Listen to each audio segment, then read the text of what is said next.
Hello दोस्तों, आज मैं जो आपको कहानी सुनाने जा रही हूँ ये कहानी है चुड़ैल के भूतिया अंडों की। आइए दोस्तों देखते हैं चुड़ैल के भूतिया अंडों की कहानी। यमुना नदी के तट पर एक गांव बसा हुआ था जहां प्रेम नाम का एक अंडे बेचने वाला रहता था। प्रेम और उसकी पत्नी सुनैना रोज सुबह जल्दी उठकर मुर्गियों के बड़े से अंडे इकट्ठे करते। फिर सुनैना खाना बनाने चली जाती और प्रेम नहा धोकर अंडों की टोकरी साइकिल के पीछे बांधता। ये लो दोपहर का खाना, याद से खा लेना। प्रेम अपनी साइकिल पर बैठकर अंडे और खाना लेकर निकल पड़ता। अंडे ले लो, ताजा ताजा अंडे ले लो, देसी मुर्गी के अंडे, संडे हो या मंडे रोज खाओ अंडे, अंडे वाला अंडे ले लो। प्रेम पूरे गांव में एक अकेला अंडे बेचने वाला था, इसीलिए उसकी अच्छी कमाई होती थी। प्रेम और सुनैना के जीवन में एक ही दुख था कि उनकी कोई संतान नहीं थी। काश हमारे घर में भी कोई बच्चा होता, घर में खेलता कूदता और शोर मचाता। हाँ, मुझसे खाने के लिए चीजें मंगवाता, पर भगवान की मर्जी के खिलाफ हम क्या कर सकते हैं। प्रेम अंडे बेचने के बाद दोपहर का खाना जंगल में जाकर एक पेड़ की छाया में बैठकर खाता था। एक दिन जब वो खाने के लिए जंगल में गया तो उसे 5-5 फुट के 2 अंडे दिखे। अरे इतने बड़े अंडे, ये किसके अंडे हैं? लगता है ये किसी बहुत बड़ी मुर्गी ने दिए होंगे।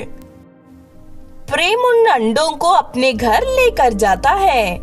ये देखकर प्रेम की पत्नी सुनैना बहुत ही ज्यादा शॉक हो जाती है। अरे इतने बड़े अंडे कहाँ से उठा लाए आप? कहाँ मिल गए ये आपको? देखो सुनैना, ये कितने कितने बड़े अंडे हैं, मुझे जंगल में मिले हैं। अचानक अंडे चटकने लगते हैं। एक अंडे में से एक लड़का और दूसरे अंडे में से एक लड़की बाहर निकलती है। अम्मा बापू, कितने दिनों से हम अंडों से बाहर निकलने का इंतजार कर रहे थे, आखिरकार हम आ ही गए। अंडों से बाहर निकलकर लड़का और लड़की खाने पर टूट पड़ते हैं। वो आटा, दाल, चावल सब कुछ चट कर जाते हैं। ये सब क्या हो रहा है? ये दोनों तुम्हें अम्मा और मुझे बापू क्यों कह रहे हैं? मुझे भी कुछ समझ नहीं आ रहा है। खैर जो भी हो, भगवान ने हमारे लिए 2 बच्चों का इंतजाम कर ही दिया। हाँ, लेकिन इनके चेहरे तो देखो कितने अजीब हैं। प्रेम सारी बात जाकर गांव के सबसे बुजुर्ग आदमी को बताता है। प्रेम बेटा, लगता है तुम्हें चुड़ैल के अंडे मिल गए हैं। अंडे में से निकलने पर उनकी पहली नजर जिस पर पड़ती है उसे ही अपना माता पिता मान लेते हैं। लेकिन डर इस बात का है कि कहीं वो चुड़ैल जिसके अंडे तुम ले आए हो तुम्हारा पीछा ना कर रही हो। 2-3 महीने बीत गए, लेकिन प्रेम सिंह के घर कोई चुड़ैल नहीं आई। प्रेम और सुनैना को लगा कि चुड़ैल अपने बच्चों को कभी मांगने नहीं आएगी। वो चुड़ैल के अंडों से बाहर निकले बच्चों को अपने बच्चों की तरह पालने लगे। उधर हाका चुड़ैल अपने मायके से कुछ महीने बाद जंगल लौटी। अरे मेरे अंडे कौन ले गया? मेरे अंडे कहाँ चले गए? चुड़ैल जंगल में प्रेम के पैरों के निशान देखती है। जरूर कोई इंसान यहाँ आया होगा और उसने मेरे अंडे चुरा लिए होंगे। जिसने भी मेरे अंडे चुराए हैं उसे जिंदा नहीं छोड़ूंगी मैं। चुड़ैल एक सुंदर लड़की का रूप धारण करती है और गांव में अपने बच्चों को ढूंढने जाती है। भैया, पिछले कुछ दिनों में कोई आदमी यहाँ पर बड़े बड़े अंडे लेकर आया था क्या? हाँ, प्रेम अंडे वाले को कहीं पर बहुत बड़े बड़े अंडे मिले थे। अब उन दोनों में से बच्चे भी निकल चुके हैं। अच्छा, क्या आप बता सकते हैं कि प्रेम सिंह अंडे वाले का घर कहाँ पर है? चुड़ैल प्रेम सिंह के घर पहुंच जाती है। प्रेम सिंह उस समय बच्चों को लेकर बाहर गया हुआ था। सुनैना घर पर अकेली थी। चुड़ैल ने सुनैना के ऊपर हमला कर दिया। बता मेरे बच्चे कहाँ हैं, वरना तेरा गला दबा दूंगी। वो हमारे बच्चे हैं, तुम कौन हो? वो दोनों तो हमारे बच्चे हैं। अच्छा, वो दोनों तेरे बच्चे हैं? चुड़ैल पास में पड़ा एक चक्कू उठा लेती है और वो सुनैना के पेट में चक्कू घुपाने वाली होती है कि तभी प्रेम सिंह और दोनों बच्चे वहां आ जाते हैं। वो तीनों रस्सी से उस चुड़ैल को पकड़कर बांध देते हैं। तुमने मेरे अंडे चुराए, ये दोनों बच्चे मेरे हैं, मुझे अपने बच्चे वापस चाहिए। नहीं नहीं, हम तुम्हारे साथ जंगल में नहीं जाएंगे, हम अम्मा बापू के साथ ही रहेंगे। तुम्हारे बच्चे यहाँ सुरक्षित हैं, हम उन्हें पाल रहे हैं, ये भी यही रहना चाहते हैं। तुम्हारा जब भी मन हो उनसे मिलने आ सकती हो। अगर बच्चों की यही खुशी है तो फिर कोई बात नहीं, बच्चों की खुशी में ही मेरी खुशी है। ऐसा कहकर चुड़ैल प्रेम सिंह के घर से चली जाती है। वो हर संडे बच्चों को मिलने आती रही। फिर सब मिलकर खुशी खुशी अपना जीवन बिताने लगते हैं। तो आपने देखा दोस्तों चुड़ैल के भूतिया अंडों की कहानी। अगर ये कहानी आपको अच्छी लगी हो तो जरूर लाइक करें और हमारे चैनल छोटू टीवी को सब्सक्राइब भी कर लें। और हाँ दोस्तों, हमें कमेंट करके जरूर बताना कि आपको कहानी कैसी लगी।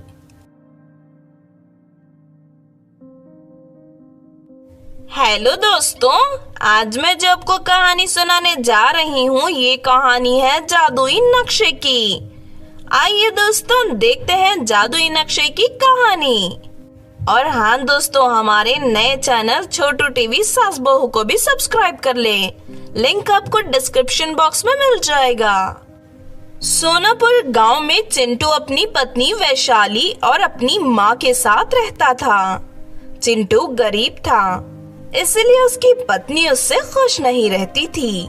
आज एक गांव का आदमी नदी पार वाले जंगल में नक्शा ढूंढने गया है। कैसा नक्शा मम्मी जी, बताइए मुझे उसके बारे में। हमारे गांव का नाम सोनापुर ऐसे ही नहीं पड़ा। ऐसा बताया जाता है कि गांव में कई जगहों पर सोना गड़ा हुआ है, लेकिन कहां कहां गड़ा है ये किसी को नहीं पता। लोग कहते हैं कि नदी पार वाले जंगल में एक जादुई नक्शा छिपा हुआ है।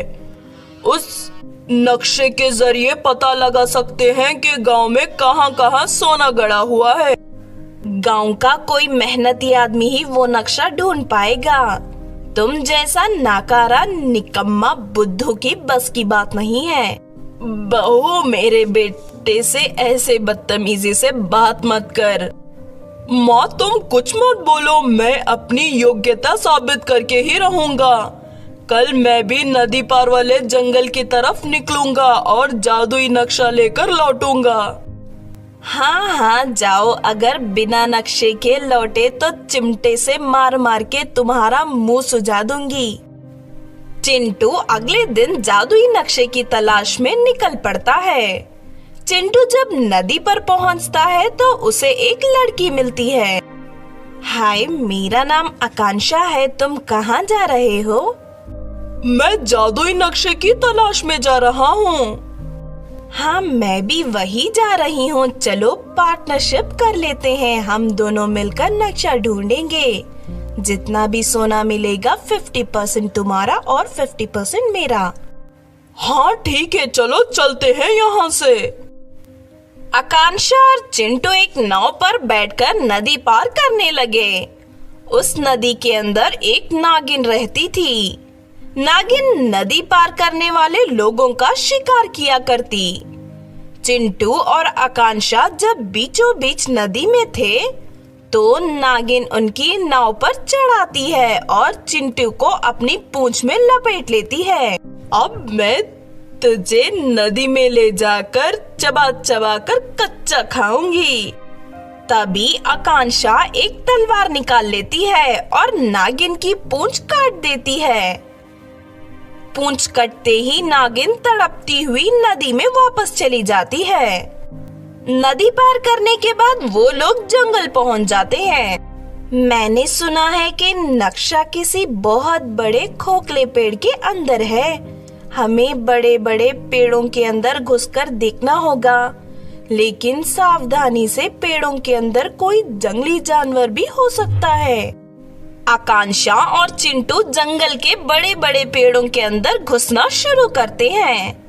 जादुई नक्शा एक बहुत बड़े बरगद के पेड़ के अंदर था।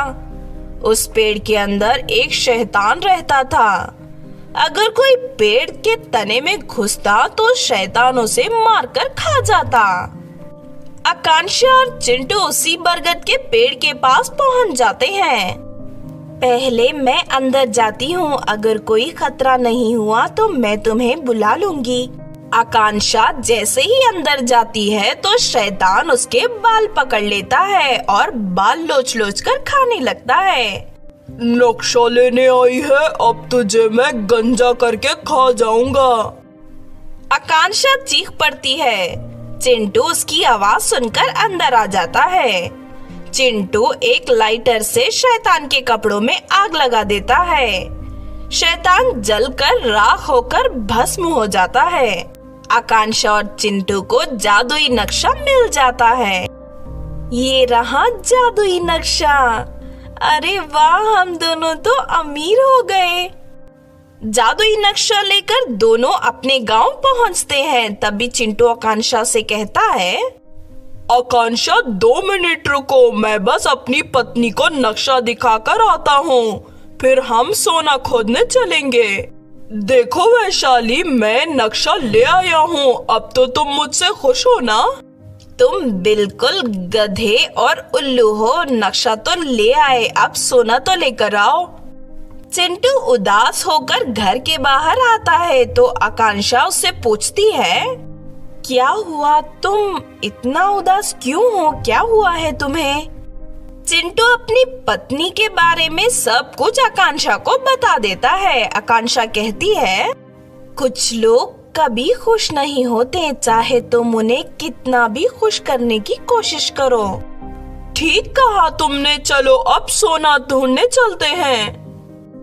चिंटू और आकांक्षा जादुई नक्शे की मदद से पता लगा लेते हैं कि सोना कहाँ है। वो खुदाई करते हैं और सोना बाहर निकलता है। चिंटू आकांक्षा के साथ अपने घर पहुंचता है। देखो वैशाली, मैं सोना ले आया हूँ, आकांक्षा तुम अपना आधा हिस्सा ले जाओ। ये बंदरिया कौन है और इस बंदरिया को आधा हिस्सा क्यों दिया जा रहा है? वैशाली, नक्शा हम दोनों ने मिलकर ही ढूंढा है। आकांक्षा की वजह से ही मेरी जान बच पाई, वरना मैं मर गया होता। मुझे कुछ नहीं पता, सारा सोना मुझे चाहिए, भगाओ इस बंदरिया को। आकांक्षा अपने हिस्से का सोना उठाने लगती है। तभी वैशाली उसके मुंह पर डंडा मार देती है। आकांक्षा के मुंह से खून बहने लगता है। चिंटू को ये देखकर बहुत ही ज्यादा गुस्सा आ जाता है। वैशाली, इसी समय मैं तुम्हें छोड़ता हूँ, चले जाओ मेरे घर से, मैं तुम्हारी सूरत कभी नहीं देखना चाहता। चिंटू अपनी पत्नी से अलग होकर आकांक्षा से शादी कर लेता है। चिंटू और आकांक्षा खुशी खुशी अपना जीवन बिताने लगते हैं। तो आपने देखा दोस्तों जादुई नक्शे की कहानी। इस कहानी से हमें ये सीख मिलती है कि कुछ लोग कभी खुश नहीं होते, चाहे तुम उन्हें कितना भी खुश करने की कोशिश करो। अगर ये कहानी आपको अच्छी लगी हो तो जरूर लाइक करें और हमारे चैनल छोटू टीवी को सब्सक्राइब भी कर लें। और हाँ दोस्तों, हमें कमेंट करके जरूर बताना कि आपको कहानी कैसी लगी।